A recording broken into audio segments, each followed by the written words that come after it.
చాలా వరకు పూర్తి స్థాయిలో పారదర్శకంగా ముందుకు వెళ్తున్నామని చెప్పింది. కానీ ఎందుకు ఈ అవకతవకలు ఏర్పడ్డాయంటారు? కాంగ్రెస్ పార్టీ లోపం కాస్త అధికారులకు పైకి వస్తున్నటువంటి పరిస్థితి కూడా కనిపిస్తుంది. సో ఇక్కడ దీనికి సంబంధించి ఏదైతే లబ్ధిదారు గ్రామ సభల్లో జరుగుతుందో దానికి సంబంధించి కూడా మంత్రులు కూడా ఒకవైపు స్పందిస్తున్నటువంటి పరిస్థితి కనిపిస్తుంది. మీరేమంటారు? ఇప్పుడు ఒకటి లైవ్లో ఉన్నటువంటి మిత్రులు పెద్దలు బండారు రామ్మోహన్ రావు గారితో సహా అందరికీ నమస్తే. నేను ఏమంటున్నా అంటే ఈ ఒక సంవత్సర కాలం నుంచి రేవంత్ రెడ్డి గారి పాలనలో ఉండేటువంటి అస్తవ్యస్తాలు, ఆలోచన లేని విధానాలు, ముందుకు లేనటువంటి నిర్ణయాలు, ఒక పక్క ప్రణాళిక లేకుండానే చాలా కార్యక్రమాలు ఆయన మొదలుపెట్టినటువంటి సందర్భం ఇప్పుడు సార్. ఎందుకంటే మీరు హైడ్రా తీసుకోండి, లేకపోతే మూసీ తీసుకోండి, రకరకాల సమస్యలు. ఇప్పుడు ఇదే రైతు రుణమాఫీ కూడా నేను ఈ మధ్య మా గ్రామాలలో కొన్ని గ్రామాలలో నేను సర్వే చేయడం జరిగినప్పుడు 30% దాటలేదు. ఎవరో కొంతమందికి 50-60 వేల రూపాయలు ఉన్నటువంటి వాళ్ళకి మాఫీ చేయడం జరిగినటువంటిది ఇంకా వస్తుందేమని చెప్పి రైతులు ఆలోచిస్తూ ఎదురు చూస్తున్నటువంటి సందర్భం. నేను ఎందుకు ఉదాహరణలు చెప్పానంటే ఇప్పుడు కూడా ఈ 4 స్కీములు ఏవైతే చెప్పారో ఒక బస్సులకు సంబంధించినటువంటి విషయాన్ని మనం పక్కకు పెడితే అవి కూడా ఆరాకొరా బస్సులు, వాటిలో కూడా ఇప్పుడు కొన్ని టికెట్లు ఇచ్చేటువంటి బస్సులు మళ్ళీ ప్రవేశపెడుతున్నారు. అది ఎంతకాలం ఉంటుందో ప్రజలకు భరోసా లేదు.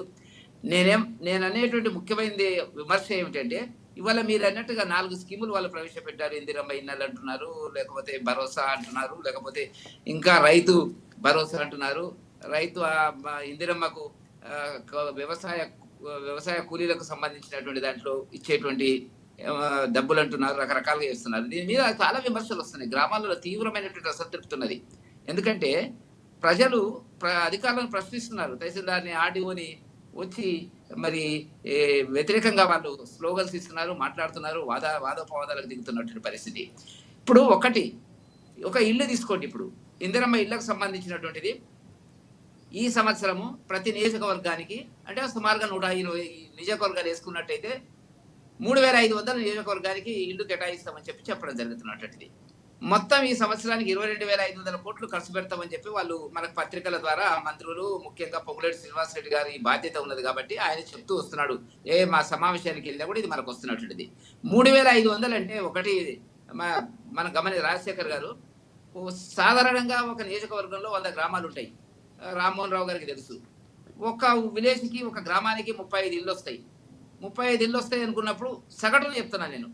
ఇప్పుడు గ్రామాల్లో నేను చూసినటువంటి గ్రామాలలో రాత్రి ఒక మిత్రుడు అంటున్నాడు, జనగామ జిల్లాలో ఒక గ్రామంలో 270 మందికి ఓకే ఇస్తున్నారు అనేటువంటిది. ఓకే ఇస్తున్నారు, ఏ పద్ధతిలో ఇస్తున్నారు అర్థం కాదు. లబ్ధిదారులు ఎవరు అని గుర్తించడానికి సరైనటువంటి సమాచారం వాళ్ళ డేటా వాళ్ళ దగ్గర లేనట్టున్నది. ఇల్లు ఉన్న వాళ్ళకే ఇస్తున్నారు అనేటువంటి అంటున్నారు. అత్తకోటి, కోడలు రకరకాల వ్యాఖ్యలు దీంట్లో వస్తున్నాయి. కాబట్టి నేను ఎందుకు ముందు చెప్పినట్టుగానే ఏంటంటే ఒక ప్రక్క ప్రణాళిక, వ్యూహాత్మక ఆలోచన అనేటువంటిది ప్రభుత్వానికి లేదు. ఇప్పుడు ప్రజలు ప్రశ్నిస్తున్నారు. ఇప్పుడు ఏం చేస్తున్నారు? ఇది నిరంతర ప్రక్రియ. ఈ ప్రభుత్వం నిరంతర ప్రక్రియ అంటే నమ్మేటువంటి పరిస్థితి లేదు. రాజశేఖర్ గారు నేనేమంటున్నా అంటే రైతు రుణమాఫీకి సంబంధించినటువంటి నిరంతర ప్రక్రియ అన్నారు, సాంకేతిక కారణాలు అన్నారు, బ్యాంకుల్లో పొరపాట్లు అన్నారు, అన్ని పక్కకు పోయినవి. అది అట్లాగా పోయింది, దీన్ని తీసుకొచ్చినటువంటి పరిస్థితి. కాబట్టి మీ దగ్గర డబ్బు ఇప్పుడు నేను అడుగుతున్న మొదటి ప్రశ్న ఏంటంటే భారతీయ జనతా పార్టీ అడుగుతున్నటువంటిది ఏంటంటే మీరు నిర్మాణాలు చేయకుండానే అసలు నిర్మాణం చేసిన వాటికి ఇస్తున్నారా?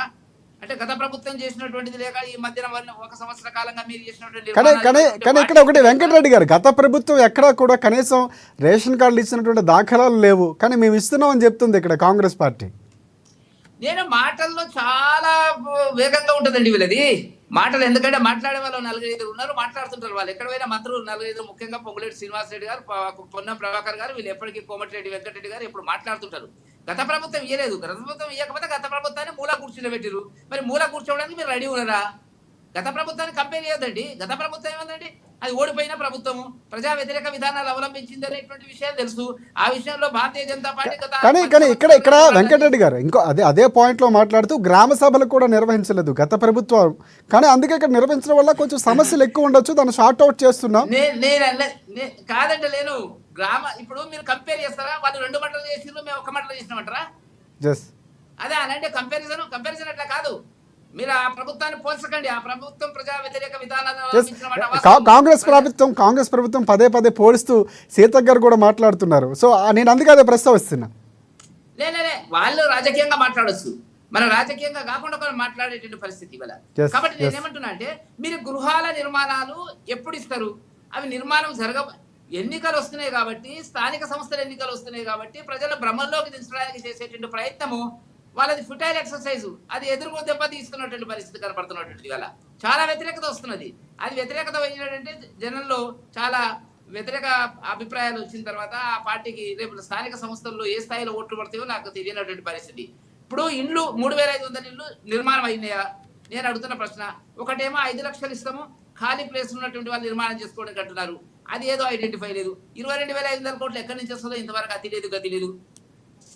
పరిస్థితి ఏమిటంటే ఎన్నికలకు వెళ్ళి బయటపడితే చాలు. నేను అడుగుతున్న ప్రశ్న రాజశేఖర్ గారు మీరన్నా సమాధానం చెప్పండి. మీరు గృహ నిర్మాణాలు లేవు, 3,500 ఇల్లు ఎట్లా కేటాయిస్తున్నారు, ఏం కేటాయిస్తున్నారు, దేనికోసం కేటాయిస్తున్నారు? నిర్మాణం చేయండి. నిర్మాణం చేసిన తర్వాత మీరు అప్లికేషన్స్ కాల్ చేయండి. అప్లికేషన్స్ కాల్ చేస్తే చేయండి, పెట్టుకోండి. ఎట్లాగో దాంట్లో సెలక్షన్ రైతులంతా గ్రామాల్లో ఉండే ప్రజలంతా కూడా వచ్చి ఆర్గ్యుమెంట్ పెట్టే పరిస్థితి ఎందుకు వచ్చిందండి వల్ల? మీరు ఏం చేస్తున్నారు వల్ల? ఊరికే కంప్యూటరైజ్ చేసి మీకు ఇల్లు వస్తుంది, అందరికి ఇల్లు వస్తుంది అనే పద్ధతి చెప్తున్నారు. నిరంతర ప్రక్రియ ఎవరికి మరి ఒక పద్ధతి లేకుండా మీరు చేసేటువంటి కార్యక్రమం లోపల ప్రజలు తీవ్రంగా వ్యతిరేకిస్తున్నారు. గత ప్రభుత్వాన్ని వదిలేయండి, గత ప్రభుత్వం చేసినటువంటి అన్ని అరాచకాలు ఉంటే ఉండనివ్వండి, అది మనకు సంబంధం లేదు. ఇప్పుడు మేము అడుగుతున్న ప్రశ్న ఏంటంటే మీరు చెప్పిన దానికి చేస్తున్న దానికి తేడా ఎక్కడ వస్తుంది అనేటువంటిది మేము అంటున్నటువంటి ప్రశ్న. ప్రజలంతా కూడా దీనికి రాజకీయాలతో సంబంధం లేదు. పేద ప్రజలు, ప్రజల పక్షాన ఉండాలంటారు, వెనుకబడిన వర్గాలకు ఉండాలి కదా. అది లేదు, పక్క ప్రణాళిక లేదు. మీరు ఏదో చెప్తున్నారు. ఇప్పుడు రైతు బంధులో ఫెయిల్ అయినరండి వీళ్ళు. సారీ, రైతు రుణమాఫీలో ఫెయిల్ అయినరు. ప్రజలకు నమ్మకం పోయిన తర్వాత ఇప్పుడు అంత ఆవేశంగా ప్రజలు ముందుకు వస్తున్నారు. అధికారులు మీరు చూస్తున్నారు, వీడియోలు చూస్తున్నారు, అంటే కొట్టే అధికారులను కొట్టేటువంటి పరిస్థితి, అంత సీన్ క్రియేట్ అవుతున్నటువంటిది. ప్రజల్లో ఎంత ఇల్లు ఇస్తామంటే సంతోషంగా లేరు వాళ్ళు. రైట్ మనకి రామ్మోహన్ గారు ఉన్నారు, బండారు రామ్మోహన్ గారు నమస్తే. ఎస్, ప్రధానంగా చూసే ఉంటారు అంటే రెండో రోజు కొనసాగుతుంది గ్రామ సభలు కూడా. గ్రామ సభల్లో పూర్తి స్థాయిలో చూసుకుంటే అంటే కవిత గారు మాట్లాడుతూ అంటే కొన్ని వ్యాఖ్యలు చేశారు, లేకపోతే సీత